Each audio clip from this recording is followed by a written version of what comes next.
The process of finding our lead actors for the film, including James Cromwell and Penelope Ann Miller and Missy Pyle and a number of the other actors, started with hiring our casting director, Heidi Levitt, who had done a number of significant films that I'm sure many of you are aware of. She did a lot of work with Oliver Stone, and she also had the benefit of speaking fantastic French, and so she got along fabulously with our producer and director, and she had a lot of contacts, obviously, from the many years of doing what she does with the acting community here in Los Angeles. Looking for the lead actors and the artists was actually a done deal, because he wrote this movie as a love letter to his wife, Bernice Bejo, and to the lead actor Jean Dujardin, who had been with him in his OSS movies. So it was an unusual situation to get a movie like this that was already cast. The two best roles were gone. But what was so interesting and rich about the movie was the rank and file of the movie. That as much as it was the movie of the dynamic duo between Pepe and Georges, there was a world to fill in around them.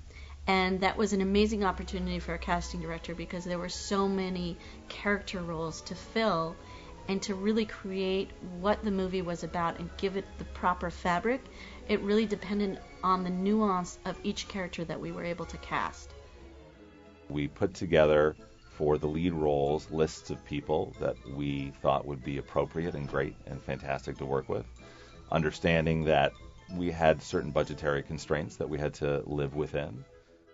We did start first by thinking about the supporting players, like John Goodman's role, as well as James Cromwell, Missy Pyle, Penelope Ann Miller, and they were in essence supporting players. So it was different than other supporting players, because they too had to be able to communicate their stories in a very short time, and to do it again without words. And we found that a number of actors, when they initially heard about a black and white silent movie, weren't sure about what the process would be, but once they met with the director and understood how it was going to work and what his process was and what his vision was, it became very clear what they were going to be able to do. It became very exciting for them to do that. The audition process for the artist was like none other. First of all, I worked with an amazing associate, Michael Sanford, who's a commercial casting director that many of you might know. And it was a great experience for us to work together, because in a sense, this movie had a little bit of a commercial aspect in the way that we really were looking for different kinds of looks and types. With respect to the audition process, we actually videotaped everything in black and white, so we could at least get a little bit of a feel of how they might look on film. And we brought the actors in, and there wasn't a lot of dialogue in the script. And as much as it's a silent movie, there actually is dialogue in the movie. Actors, again, are interacting and relating to one another. There just isn't necessarily a lot of it that's written down. So there was a lot of improvisational work.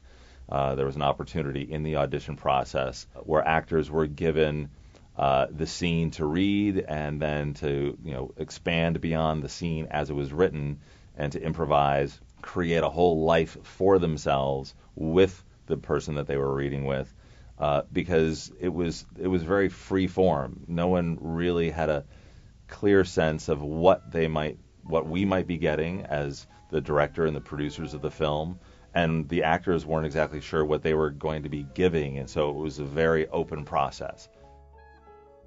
But I thought it was a good idea to sort of let people do it naturally, as though it was going to be a talkie, because then they would be in the right spirit of it. So we did a lot of that. We also allowed people to bring in props. The actors for this movie, I just adored every one of those auditions, because they came in costume. They totally embraced it. And that embracing what the movie was about and how different it was really made the whole process pleasant for everybody. The playfulness of the audition probably allowed for a better performance overall. The other thing I want to talk about in the audition process, and this happens more and more, and I think that you actors need to know this, you're used to all now being videoed and not necessarily seeing a director. Sometimes now you're not seeing a director even on a callback.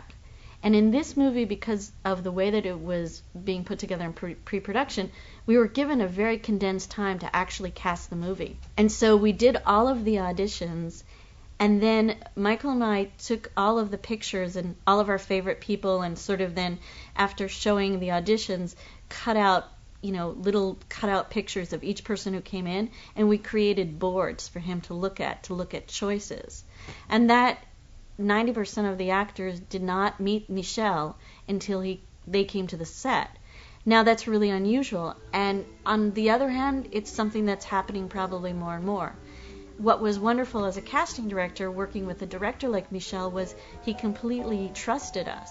He communicated what his vision was. He knew that he didn't know the American talent, and he relied on me so much to say, yes, this is a good actor. I know this actor.